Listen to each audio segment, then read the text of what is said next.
Hello everyone. आज हमारे YouTube channel पे एक नया सेगमेंट हम शुरू कर रहे हैं जिसका नाम रहेगा वीकली वाइज।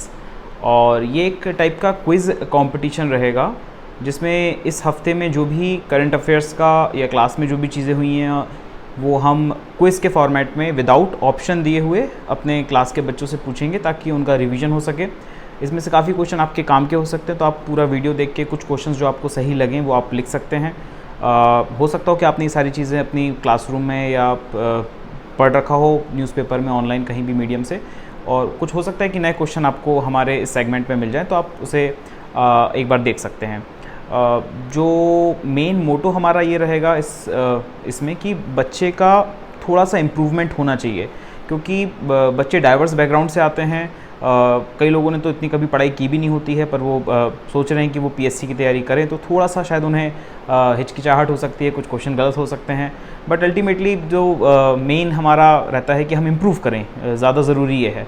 तो एक छोटा सा इनिशिएटिव है हमारी तरफ से। अगर आपको पसंद आया तो आप इसे लाइक या कमेंट करके बताइएगा, और अगर आप चाहते हैं कि इसमें कुछ और मॉडिफिकेशन या इम्प्रूवमेंट हम कर सकें तो प्लीज़ वो कमेंट में ज़रूर करिएगा, ताकि हमें समझ सके कि अगली बार हम इसको और कैसे बेहतर कर सकते हैं। तो देखिए ये वाला सेगमेंट हमारे साथ, इस बार हमारे साथ सुमित हैं, हमारे क्लास के ही स्टूडेंट हैं, और उनके साथ ये हम क्विज़ करने वाले हैं। ठीक है, enjoy it. Hello and I welcome you all in the Nidhishree academy weekly wise quiz competition. मेरे सामने सुमित हैं और वो क्लास के स्टूडेंट है, और मैं उनसे क्वेश्चंस पूछूंगा क्विज़ फॉर्मेट में जो करंट अफेयर्स के हैं इस मंथ के, और जो क्लास में एमपीपीएससी के जो टॉपिक्स चल रहे हैं उसके बारे में। तो मैं यहाँ पे क्वेश्चन पूछूंगा और सुमित उसका जवाब देंगे, और आप में से जो बच्चे जिनको ये क्वेश्चन सही लगते हैं वो लिख सकते हैं, और एक आपका रिवीजन भी हो जाएगा। तो बस यही मोटो है इस एक्सरसाइज का। तो शुरुआत करते हैं। पहला क्वेश्चन रहेगा, जोबीर कंजर्वेशन रिजर्व कहाँ पे लोकेटेड है? जोबीर कंजर्वेशन रिजर्व, नहीं idea sir. Okay. Hoolock gibbon India में कहाँ पर मिलता है? केरला? नहीं, रॉन्ग आंसर। हुलॉक गिबॉन आपको नॉर्थ ईस्ट में मिलेगा, ये only app found in India है। अभी रिसेंटली जो कॉमनवेल्थ गेम्स हुए बर्मिंघम में, उसमें इंडिया ने कितने गोल्ड जीते हैं? सर इंडिया ने टोटल गोल्ड उसमें 61 जीते हैं। 61? सॉरी, टोटल मेडल 61 जीते हैं, गोल्ड 22 सर। ओके। किस डोमेन में अभी कॉमनवेल्थ गेम्स में इंडिया ने पहली बार मेडल जीता है? कोई भी एक डोमेन का नाम बता सकते हैं? सर स्टीपल वॉक जो गेम है जिसमें अरविंद सावले ने सिल्वर मेडल जीते हैं, या एक और गेम टेबल टेनिस बोल सकते हैं। टेबल टेनिस में पहले जीता है, ठीक है। ओके, स्टीपल चेस एक था, एक आपने सही बोला, स्टीपल चेस। मध्य प्रदेश के वो दो खिलाड़ी जो कॉमनवेल्थ गेम्स में पार्टिसिपेट किया उन्होंने? मध्य प्रदेश के टुकीला मान जो जूडो के लिए थे, उन्होंने सिल्वर मेडल जीता है, और कोई कुमार थे जो जूडो के लिए थे, वो भी उन्होंने ब्रॉन्ज मेडल जीता। Okay, good. विजय कुमार नाम है उनका, ठीक है। एक टुलिका मान हो गए, एक विजय कुमार हो गए। ओके। चीफ मिनिस्टर बाल आशीर्वाद योजना किस चीज़ से डील करती है? सर चीफ मिनिस्टर बाल आशीर्वाद योजना जो है वो ऑर्फन रिलेटेड चिल्ड्रन से रिलेट करती है, जो उनको पर मंथ 5,000 रुपीज़ देती है, और उनका कवरेज बढ़ाती है कि उनको आयुष्मान भारत में भी एंट्री मिले। Okay. Till they attain the age of 18 years. Okay. National high security animal disease का जो इंस्टीट्यूट है, नेशनल इंस्टीट्यूट, वो कहाँ लोकेटेड है? नहीं पता। Recently Madhya Pradesh technical education department ने किस कंपनी के साथ एक साइन किया है MOU जो स्किल डेवलपमेंट पे काम करेगी मध्य प्रदेश की यूथ के लिए? वो मध्य प्रदेश ने कैलिफोर्निया बेस्ड एक कंपनी है, सेल फोर्स के साथ साइन किया है, ताकि मध्य प्रदेश की यूथ का स्किल डेवलपमेंट हो सके। ओके, ठीक है। अभी आपको पता होगा रिसेंटली कि चीता इंट्रोड्यूस होने वाले हैं मध्य प्रदेश में, कूनो नेशनल पार्क में। तो किन दो ट्राइब्स को मध्य प्रदेश में ट्रेनिंग दी जा रही है कि वो एक लोकल लेवल पे इन्फॉर्मेंट का काम करें? किन 2 ट्राइब्स? ये ट्राइब थे sir, Sahariya and Mongia tribe. Okay, fine. Gap Rin dash वाली कप किस गेम से रिलेटेड है? ये सर चेस से रिलेटेड है। इंडिया के नए चीफ जस्टिस कौन बनने वाले हैं? यू ललित। ओके।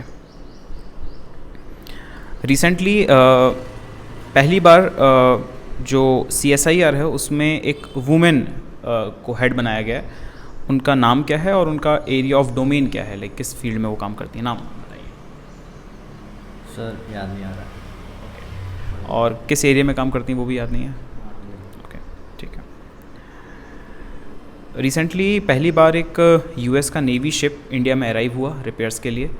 उस शिप का नाम क्या है और वो कहाँ अराइव हुआ? सर, जो शिप है वो US का नेवी शिप था जो चेन्नई में अराइव हुआ था इंडिया में। इसका नाम था Charles Drew. Okay, good. Janaki Ammal एक फ़ीमेल वुमेन है और वो फीमेल हैं। किसी चीज़ के लिए वो फर्स्ट मानी गई हैं कि मतलब क्या चीज़ में फ़र्स्ट हैं वो इंडिया में? नहीं आइडिया सर। नहीं idea. Okay, she is the first PhD of India and she was awarded PhD in botanical sciences and she created a sugar मेज हाइब्रिड। ओके, इसके लिए रिसेंटली मध्य प्रदेश में एक जगह और एक डैम न्यूज़ में था जो जिसमें सीपेज हो रहा था और एक अर्दन डैम था। वो जगह का नाम क्या है और डैम का नाम क्या है? सर, वो जो डैम है उसका नाम है कर्मा डैम, जो कि धार डिस्ट्रिक्ट ऑफ मध्य प्रदेश में लोकेटेड है। वर्ल्ड एलिफेंट डे कब मनाया जाता है? सर, 12 अगस्त। रिसेंटली एक स्कीम न्यूज़ में थी जिसका नाम है नमस्ते। आप बस इतना बता सकते हैं कि वो किस थीम से डील करती है? नमस्ते स्कीम याद नहीं आ रहा है। नहीं आ रहा है। ओके, ठीक है। और कोई टॉपिक जो आपने अच्छे से पढ़ा हो? सर, अभी जो GS में चल रहा था। ओके, ठीक है। अभी रिसेंटली एक इंटरनेशनल हर्बल फेयर कहाँ पे ऑर्गेनाइज होने वाला है मध्य प्रदेश में? सर, ये इसी साल 2022 में भोपाल में दिसंबर में होने वाला है। ओके। और SSLV आपको पता है क्या है? SSLV पढ़ा था पर याद नहीं है। ओके। पूजा ओझा मध्य प्रदेश में किस गेम से रिलेटेड है और कहाँ से हैं?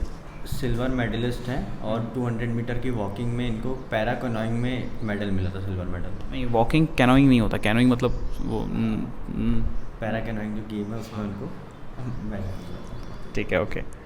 अभी मैं आपको मध्य प्रदेश जो सिलेबस है आपका इकोनॉमिक्स का जो अभी क्लास में चल रहा था उससे रिलेटेड कुछ क्वेश्चन पूछूंगा। अगर मैं मध्य प्रदेश में इंफ्रास्ट्रक्चर की बात करूं तो आप ऐसे कौन से कुछ प्रॉब्लम्स हैं जो हाईलाइट कर सकते हैं जो मध्य प्रदेश के इंफ्रास्ट्रक्चर में क्या इश्यूज़ हैं या क्या प्रॉब्लम्स हैं या चैलेंजेस हैं? हाँ सर, मध्य प्रदेश के इंफ्रास्ट्रक्चर में हर एक सेक्टर में कुछ ना कुछ दिक्कत है। जैसे मेनली हम एयरवेज़ का देखें तो उसमें एयरवेज़ कनेक्टिविटी मध्य प्रदेश में ज़्यादा नहीं है। सिर्फ हमारे पास इंटरनेशनल पोर्ट है इंदौर और भोपाल में, तो वहाँ पे भी, और उसके बाद भी एयर कनेक्टिविटी के लिए हमको बाहर ही जाना पड़ता है किसी और डिस्ट्रिक्ट्स में। और फिर रोडवेज़ का भी देखें तो रोड भी हमारे कनेक्टिविटी है पर वो प्रॉपर रोडवे ऐसी नहीं है कि जिसमें हम ट्रैवल कर सकें। ठीक है। और वाटरवेज़ भी तो है, वाटरवेज़ हमारे मध्य प्रदेश में तो है ही नहीं क्योंकि हम लैंडलॉक्ड एरिया हैं। तो इसमें रेलवे जो है बेटर परफॉर्म करती है। और फिर रेलवे को भी लोग रिस्क समझते हैं कि रेलवे में भी रिस्क है, इस कारण से उस सेक्टर पे भी ज़्यादा बिलीव नहीं किया जा सकता। पर अभी मॉडर्न टाइम पे जो उस पर डेवलपमेंट हुआ है उस कारण से रेलवे जो है मध्य प्रदेश में सही माना गया। ठीक है। इंफ्रास्ट्रक्चर का ज़रूरत क्यों होता है किसी भी स्टेट की या कंट्री की इकोनॉमी में राइज करने के लिए? क्या इंपॉर्टेंट रोल इंफ्रास्ट्रक्चर प्ले करता है? इंफ्रास्ट्रक्चर जैसे हम बेसिक बोल सकते हैं, जो बिल्डिंग रोड्स वगैरह होते हैं ये तो हर एक स्टेट्स के लिए बहुत ज़्यादा ज़रूरी है, नेसेसरी है। क्योंकि उसकी डेवलपमेंट के लिए कोई भी इंडस्ट्री होगी जैसे कि बिल्डिंग्स होगी उसमें जो प्रोसेसिंग होगी या प्रोडक्शन होगा वो स्टेट के वेलफेयर इकोनॉमी के लिए ग्रोथ होगा। रोड कनेक्टिविटी होगी तो हम दूसरे किसी स्टेट से अपना लिंकेज बना के रख सकते हैं, उनसे हम डिस्पैरिटी दूर होगी हमारी, रिमोटेस्ट एरिया में हम ट्रैवल कर सकते हैं, अपने गुड्स को हम ट्रांसपोर्ट एक्सपोर्ट इंपोर्ट एक्सपोर्ट कर सकते हैं रोड के थ्रू भी अपनी कंट्री में। मध्य प्रदेश में अनएम्प्लॉयमेंट के या एम्प्लॉयमेंट के ट्रेंड बता सकते हैं आप क्या है? एम्प्लॉयमेंट अनएम्प्लॉयमेंट, कोई भी एम्प्लॉयमेंट या अनएम्प्लॉयमेंट। अनएम्प्लॉयमेंट के अगर देखा जाए तो ऐसा है कि जो स्कूल लर्निंग आउटकम है वो मध्य प्रदेश में ज़्यादा डिक्लाइन रेट पे जा रहा है। ठीक है। क्योंकि मध्य प्रदेश में जो स्कूल एजुकेशन मिल रहा है गवर्नमेंट स्कूल पे वो डिक्लाइन पे जा रहा है, और जो प्राइवेट सेक्टर है वो ग्रो कर रहा है। पर जो प्राइवेट सेक्टर है वहाँ पे फ़ीस का इशू लेके हम चल सकते हैं कि ज़्यादा जो फैमिलीज़ है वो अपने बच्चों को पढ़ा नहीं पाते हैं, और ये भी देखा जाए तो लोग काम करवाते हैं अपने बच्चों से और एजुकेशन पे ज़्यादा ध्यान नहीं देते हैं, इस कारण से अनएम्प्लॉयमेंट है। और कोई रीज़न जो स्पेसिफिकली आप कहोगे कि मध्य प्रदेश एजुकेशन से रिलेटेड क्या क्या इश्यूज़ हैं specifically to education in Madhya Pradesh? Education से रिलेटेड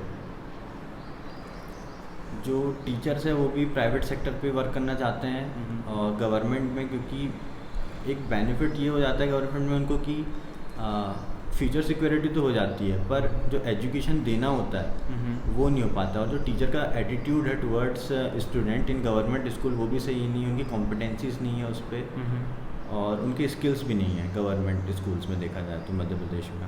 ओके।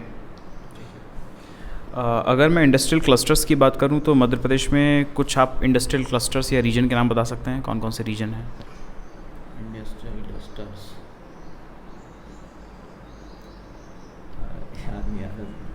ओके, ठीक है। अगर मैं डेमोग्राफी की बात करूं या डेमोग्राफिक सिनेरियो की बात करूं तो किसी भी एरिया का डेमोग्राफिक सिनेरियो किस तरह से इम्पैक्ट करता है उस जगह की इकोनॉमी को? डेमोग्राफिक सिनेरियो में आप क्या क्या चीज़ों को लिस्ट करेंगे और कौन कौन सी चीज़ें किस तरह से ये स्टेट की इकोनॉमी पे इम्पैक्ट डालेंगी? डेमोग्राफिक सिनेरियो में सर उसका उस स्टेट का पॉपुलेशन देखा जाएगा, उसकी डेंसिटी देखी जाएगी, उसमें लिंग्विस्टिक बेसिस पे जो पीपल रहते हैं वो देखा जाएगा, उनकी लिटरेसी देखी देंगे हम, और जो भी है उनका ग्रोथ कैसा हो रहा है, स्किल्स वगैरह, कास्ट वगैरह देखेंगे उनकी कि वहाँ कास्ट सिस्टम कैसा चल रहा है, कि किसको इम्पोर्टेंस दे रहे हैं, क्या हो रहा है, प्रॉपर लॉ फॉलो हो रहा है कि नहीं, ये सब। ठीक है।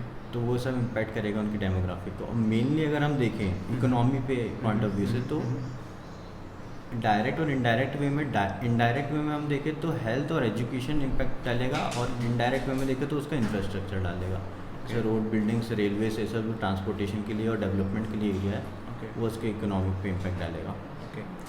इसमें से आप जो आपने 3 पॉइंट बताए, हेल्थ, एजुकेशन और इंफ्रास्ट्रक्चर, इसमें से मैं किस क्राइटेरिया को या किस हेड को ह्यूमन कैपिटल कंसिडर कर सकता हूँ? ह्यूमन कैपिटल,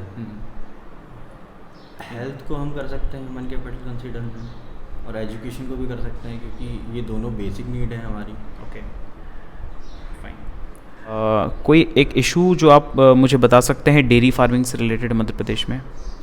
डेयरी फार्मिंग से रिलेटेड, डेयरी फार्मिंग में जो ऐसा हो रहा है, जो रियल कलेक्टर्स होते हैं, मिल्क जो प्रोड्यूसर्स होते हैं रियल, और जो कंपनी उनसे जो लेती है रियल प्रोड्यूसर से, उनको बहुत चीप रेट में उनसे वो लेती है प्रोडक्ट, और फिर उसको मैन्युफैक्चर करके या फिर पैकिंग करके उसकी सिंपली बोला जाए तो, और उनको हाई रेट पे फिर सेल करती है। ओके। तो ये एक दिक्कत माना जा सकता है डेली रेट पे कि ओके, ठीक है। आपको एमएसपी के बारे में पता है? एमएसपी क्या होता है? हाँ sir, minimum sale price, minimum support price. Minimum support price. Okay.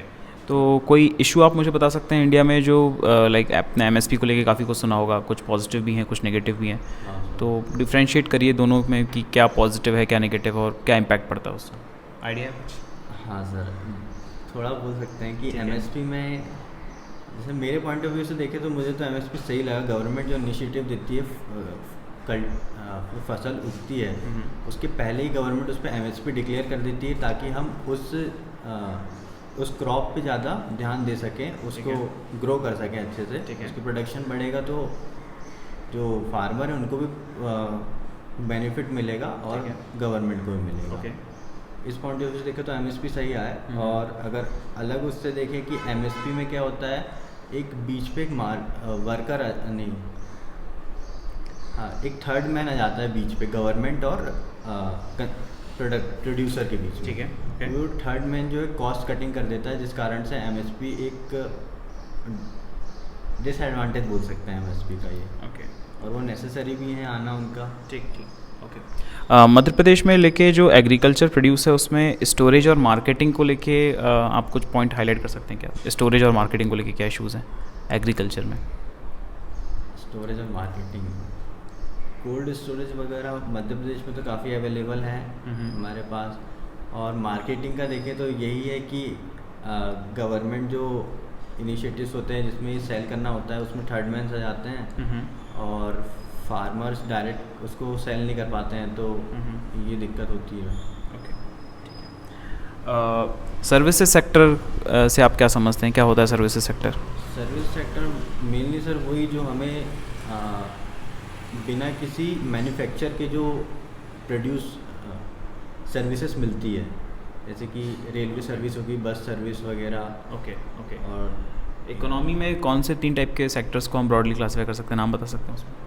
Service sector में नहीं, टोटल इकोनॉमी में सर्विस सेक्टर तो उसमें से एक हो गया, बाकी 2 सेक्टर्स कौन से हैं? Primary, secondary and tertiary. तो सर्विसेज किस में आता है? टर्शियरी में आता है। ओके। और प्राइमरी सेकेंडरी में क्या आता है? प्राइमरी में हम एग्रीकल्चर बोल सकते हैं। ठीक है।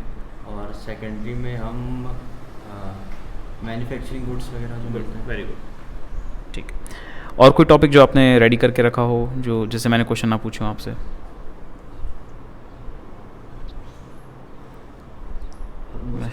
ओके। जेनेटिकली मॉडिफाइड क्रॉप्स क्या होती हैं, कुछ बता सकते हैं? जेनेटिकली मॉडिफाइड क्रॉप्स, उसमें जो क्रॉप्स होते हैं उनकी सीड्स में हम मॉडिफाई कर देते हैं। ठीक है। ताकि हम उसकी पहले से प्रेडिक्शन कर सकें, इसकी ग्रोथ इस तरीके से होगी, उसका साइज़ वगैरह हम सब डिटरमाइन कर सकें, और जो उसमें प्रॉब्लम वगैरह होती है उसको भी हम पहले ही सीड से दूर कर सकते हैं। Okay. Genetically modified crops generally किसी बीमारी को लेके, किसी पेस्ट को लेके, यू नो, जैसे बीटी कॉटन है, तो बीटी में बीटी का फुल फॉर्म आपको याद है क्या? बैसिलस थैरेंजेनेसिस। ओके ओके, चलिए।